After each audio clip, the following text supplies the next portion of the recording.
Welcome to Engaging ESG, where we consider, challenge, and celebrate the evolving world of environmental, social, and governance communications, all in an increasingly complex landscape.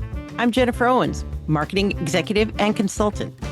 And I'm Kati Kallins, Global Head of Sustainability at Adobe. For Season 4, we're once again talking with climate leaders who are shaping the present and future of sustainability messaging. From connecting with stakeholders to crafting compelling impact stories, we're uncovering the strategies that worked and learning from those that didn't. Whether you're a seasoned pro or new to the field, you'll find practical tips and insights in every episode. And whether you're working on your first sustainability report or reimagining your organization's climate narrative, these conversations will help you navigate the complexities of ESG communications. Let's get started.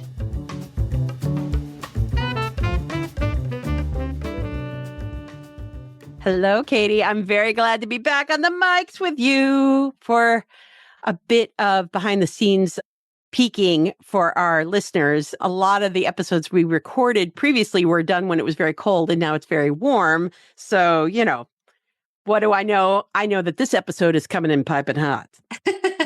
Yes, we are at the cozy and warm end of Season 4. So we thought it'd be a perfect time to do a bit of a recap, talk about the current state of sustainability comms, community, and work, as well as peek into the future of what we're starting to think about for Season 5. Season 5. Can you even imagine that we are talking about Season 5? Which, as I like to say, in the time that we've recorded this podcast, I've had 2 full-time jobs, 40,000 clients, 50,000. Many things have happened in my life. I've had a child graduate from college in the time that we've started this podcast. Well, congratulations on that achievement alongside the others. Yeah, there you go. And unfortunately, I think many folks are also in your space of navigating new jobs and work environments. And so perhaps it's no surprise then that our most popular episode yet again this season was with Acre. So Catherine Harris and Richard Kent joined us talking about sustainability recruiting. And I think it really gets to the fact that we all just want to know what's happening in the job market. Oh, for sure. Because I can say personally, what I've been seeing is a lot of competition for not a lot of sustainability marketing comms roles. But it was very interesting to hear from Catherine and Richard about how they were talking about the work is still getting done, but it's getting done by different departments, or the work is migrating into different departments. Right. It's not always sitting in a box labeled sustainability anymore. The reporting, the compliance, the supply chain piece, somebody still has to do it. And I know we're going to talk a bit about regulations in the end of our recap, but there's a lot of movement on the policy front, both at the global level and the state level. And so I think that is both exciting and also challenging news for those of us trying to stay in this industry. It's good if you're flexible about your title, harder if you've built your entire identity around being the quote sustainability person. Oh, for goodness sakes, right? And as the elder stateswoman in this conversation, that's good advice always, is to be flexible on these things. I mean, as I take us down a back road of I've done lateral moves, I've done title, you go down to go up and all that. And it's like we're on rocket fuel for that stuff right now. It's constantly reassessing and basically who will hire us and what do we know how to do? And I think Richard's very good pragmatic advice was take the call, take whatever call. I don't know. Take the interview. Yeah, right. That even if it seems like it's weird, I mean, at least hear what people are saying and how they're asking about yourself. I thought that was really good advice. Yeah, I think it was also a little tough love just to remember to be open. And as we're in a quick moving space, I think the other maybe more positive note of that is, you might be surprised in how people see you as a good fit for their organization. You might even not even see yourself in their frame of reference or in their industry. That might be new for you. But I think if we can approach these conversations with curiosity, that allows us to be more open. And So that was our most popular conversation, but it was definitely not the only one I've been thinking about. Is there an episode that's on your brain that's continued to live rent free for you, Yeah. Jen? I loved Michelle Lee talking about Oh, yes. like cigarettes and soda that we're all like, that the number that we could just make it easy, like the nutrients on the back of your food or whatever, that these easy numbers, your brain organizes around them. And it like just is an easy way to talk about all of this. And I like that a lot because I like an easy, clear messaging kind of thing. Definitely. And I think her philosophy around welcoming over shame, I thought Yes. was really important. And it came up again and again, quite frankly, right? So Yeah. we had it first with Michelle, carbon literacy. Then Evan Harrison at Kiss the Ground was talking about health instead of climate alarm, really framing the farmers as rock stars, which I love. Yep. Soil stars, so to speak. And then one of my favorite people in the world, Amy Vitale, her incredible way of talking about capturing love instead of loss when she documented the last northern white rhinos. What I find exciting about those three guests when you kind of put them together in that little bundle is that they were completely different, but all circling a similar instinct and intuition about how to show up in this moment, which is that you reach people by inviting them in and not scaring them off. Which really, when we put together the game plan of like all our dream interviews, like you don't even know what the through line is going to be. And when we were building our dream team, it was particularly grim. It was cold metaphorically and cold physically. And what Amy said about it's the difference between apathy and engagement is hope, is that's the kind of fuel that keeps you going. For sure. And it's also important to be realists, right? We had Joel McElroy coming in, giving us the best of times and the worstest of times, which is sustainability literature if I ever did hear it. And so it's an honest summary. And I think I was just talking with a friend about this actually, that like it can be really hard to stay present in this moment and hold the both and. But I think that was also a nice through line of these guests and just a good reminder that we're not alone. Yes. And in true to climate change, it's higher highs and lower lows. So I love Joel. And I liked his statement about change. Like we love the noun, we hate the verb. And we all talk about transformation all day, but actually changing behavior is the hard part. So he's right. Of course he's right. And I think about that a lot too. So which brings us to this topic of change makers. Yes. And our conversation with Drew Wilkinson, right? Which was his whole point. Less than 1% of any workforce works on sustainability. So the real game is in that other 99%, making it climate everyone's job. I mean, talk about a number. I mean, and then talking about the impact is where we have the most agency is in our professional sphere. That's very clarifying. I like that, especially when we spend so much of our days working. So I like the idea that you're spending all this time on this and you have the influence and you have the potential for impact. And I like that too, my fellow punk rocker. Definitely. And I think that kind of sums up the season nicely in a nutshell, right? Welcome over shame, hope is strategy, and the work quietly moving into each corner of the business, whether we labeled it as such or not. Yeah, there you go, which is a nice segue into that's kind of what we did this season. And then I thought there was a couple of things that have bubbled up since we had those conversations that we can talk about, like what's happening right now and what you see. So some hot takes. Perfect. Piping hot. Piping hot. Piping hot. So let's get into what's new. I thought I'd start us off with net zero as a concept because I feel like I haven't been like day to day in the voluntary carbon markets lately, but I do follow my pals and that we're very comfortable in saying, oh, the whole concept of net zero is flawed. And the voluntary carbon market, it was messy, that when it's launched and some of the offsets didn't hold up and that there was real actual greenwashing and that is all true, but it's also a very easy story to just dismiss it. And yeah. Yeah, I think it's definitely the part that gets the headlines for sure. This kind of black and white. It's like wrong, it's working it's or right. it's not. Right. And there was a very interesting article in the Wall Street Journal just recently that was saying that even with these imperfections, the underlying motivation to decarbonize has actually produced real measurable results. The market was flawed. The work still moved the needle. That both things are true at once, which I love things like that. And there was a recent report that a lot of folks in my world love from PwC that says that companies aren't abandoning the goal because the accounting got criticized. They're actually getting more rigorous about it. And so the scrutiny isn't killing the motivation, it's disciplining it, which is exactly what we need. Right. And to me, that gets to this concept of the maturity curve, right?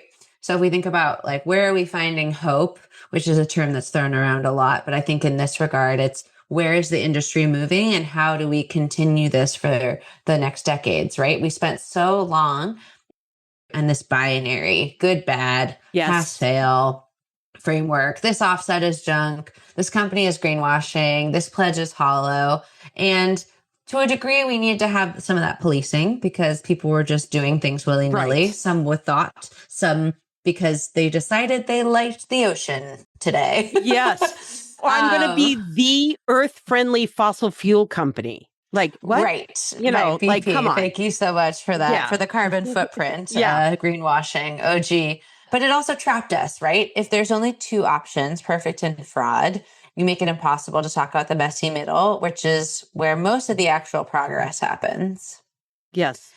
And I think that it reminds me of any like journey, maybe even outside of sustainability, right? Maybe you're on a health journey. Maybe you are trying to bring in a new creative practice. Like, how do you know that you've fully brought it in? It's actually that early part of the journey where you still feel like you're in the hole of not building a fitness routine or learning your scales on the piano, that it's so easy to give up. And so how do we actually take this conversation that allows for some imperfection and also some improvement to sit in the same sentence? It really changes, I think, who is allowed to participate. You stop demanding that a company have a flawless plan before they're permitted to start. You let them be in motion and improving at the same time, which is a much more human experience and much more welcoming posture. And that's what we kept seeing, right, in these conversations around welcoming over shame. Yes. And it's the same instinct that applied to corporate behavior instead of individual behavior.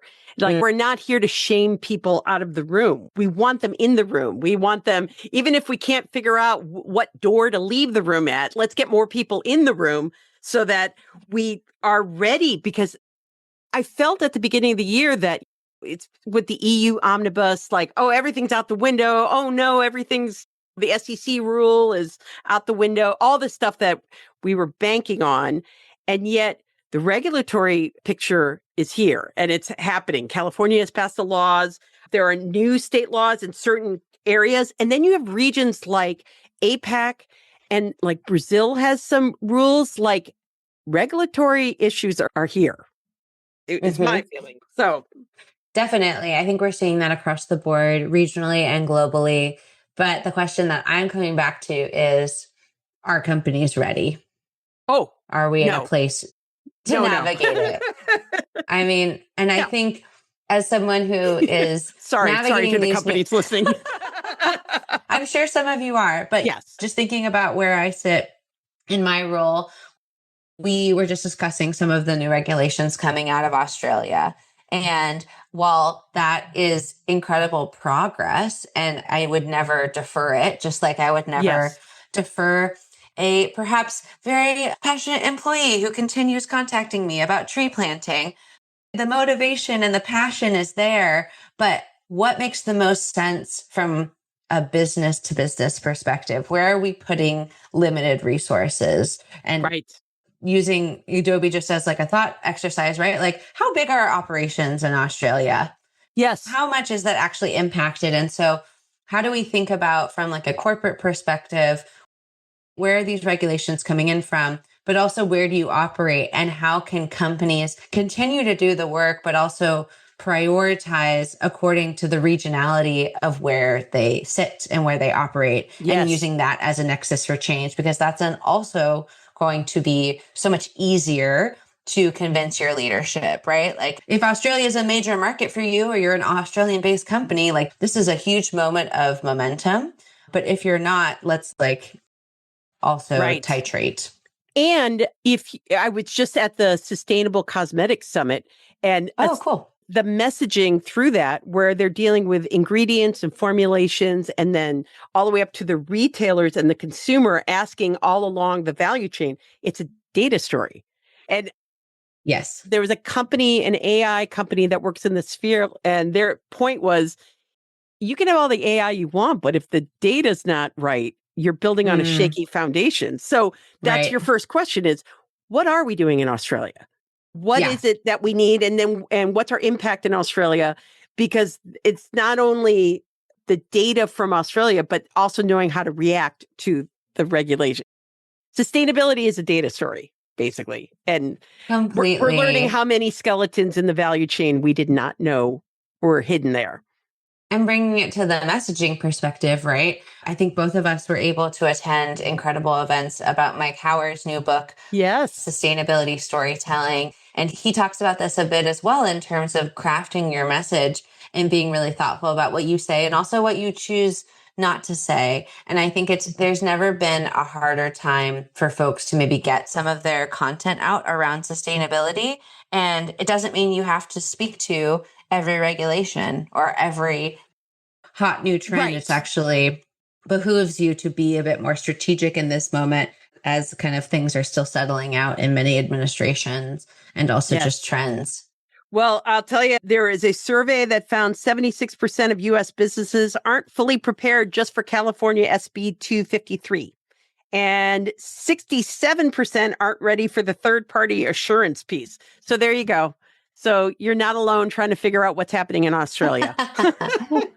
Yeah, definitely. And I think one of the things that continues to impress me about this field, despite the churn and the challenges, is how willing folks are to get on a call and help and learn from each other, because there is so much shifting regulation and uncertainty. And I think there's a degree of humility sometimes in our field that should not be taken for granted, because we're all figuring this out at the same moment. And so that stat also reminds me that like, it's worth to reach out to your peers. It's worth reaching out to colleagues or even within industry groups like Women in Climate to say, hey, how are you guys thinking about this? Because it's likely that a colleague also has questions, or maybe they've done some extra research. And with the small size of teams these days, and as we saw in our upskilling conversation with Leifer, right? Like there's so much to be learned, and how can we tap into that collective knowledge and community? And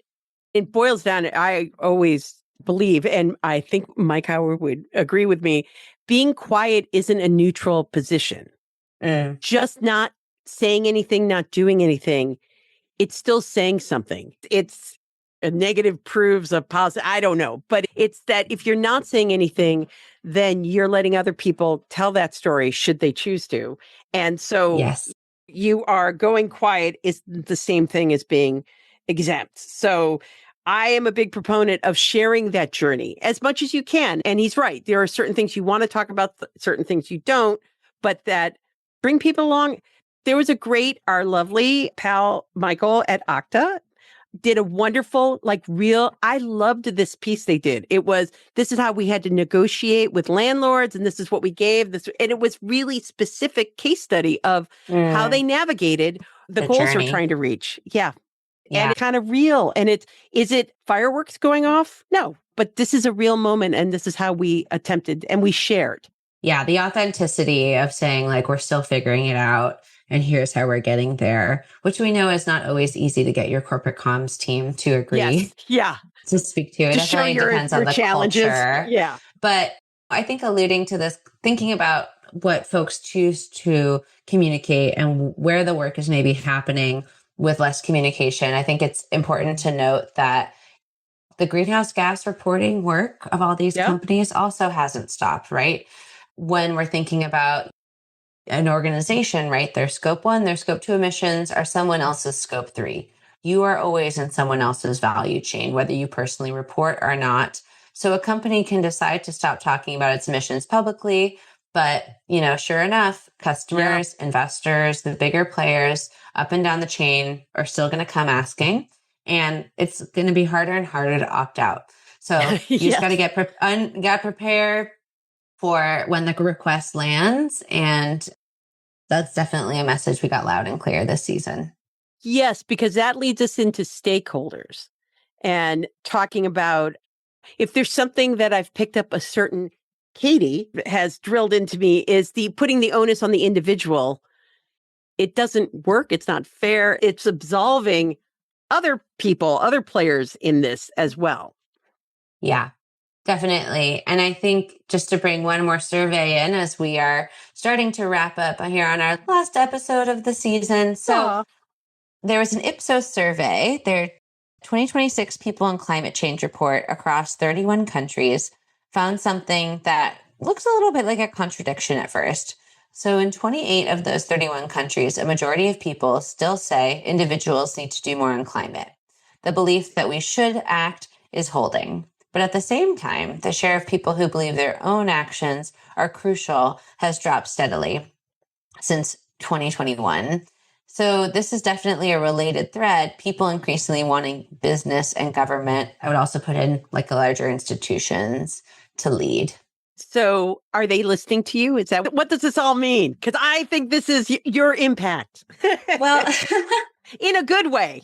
I think thinking about this concept of both and that we alluded to earlier, right? And I'll also shout out Catherine Wilkinson recently published a book called Climate Wayfinding, which is a great resource for folks looking to find how they want to be part of the climate solutions ecosystem.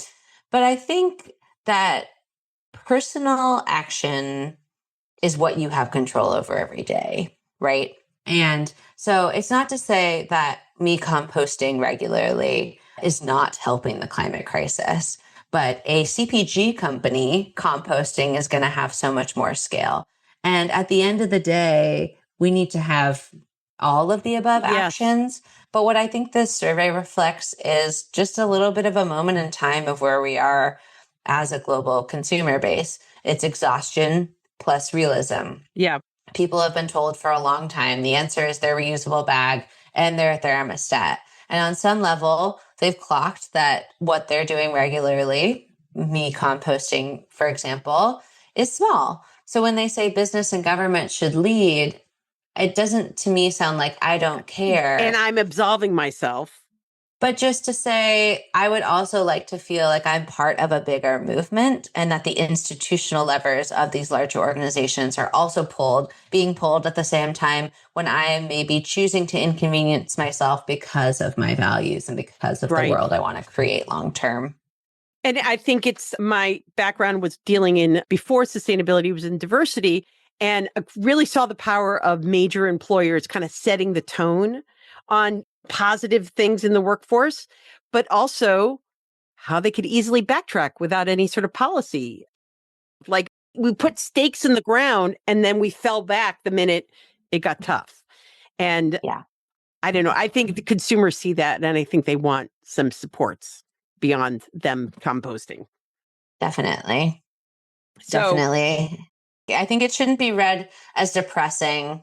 People are tired, individual commitment is slipping, but people are demanding that bigger players continue to be part of the movement as well.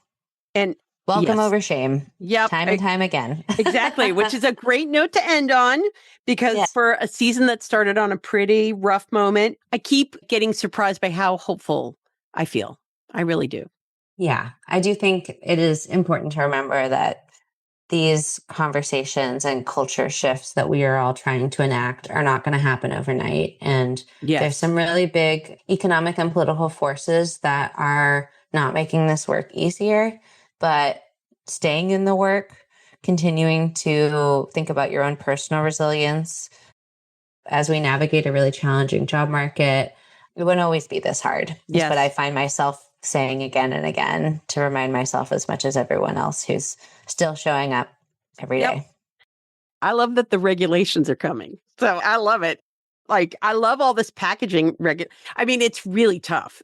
You know, you have 7 states, they're all different, and I get it. It's tough, but it forces us all to have to act. So And I think like it just helps with the optionality right? of the conversation of saying like, oh, is this just a nice to have?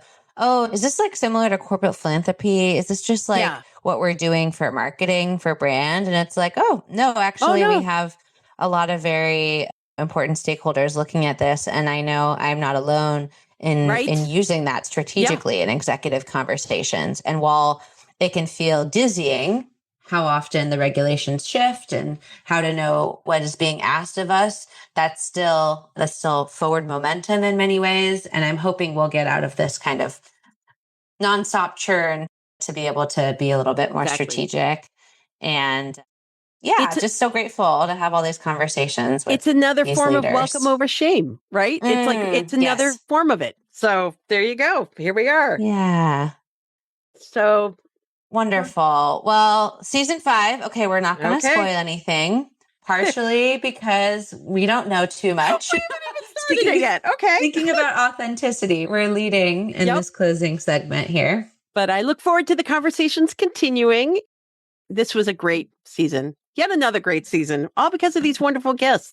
Thank you for so much for coming on the show. So. And thank you to everyone who listened. It was really fun getting to meet folks across different conferences and events that shared with us details about their favorite episodes and what they learned. And please continue to share with us what you want to hear in season 5. Feel free to email us at engagingesg@gmail.com if you have a topic or a speaker you'd like us to dig into.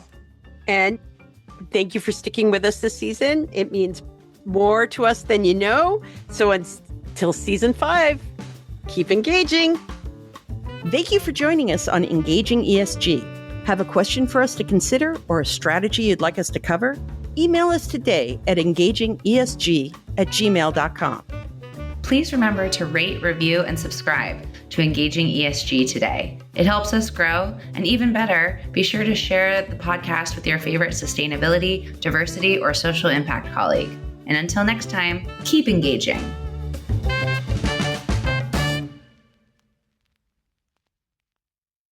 This podcast is part of the Sound Advice FM network. Sound Advice FM, women's voices amplified.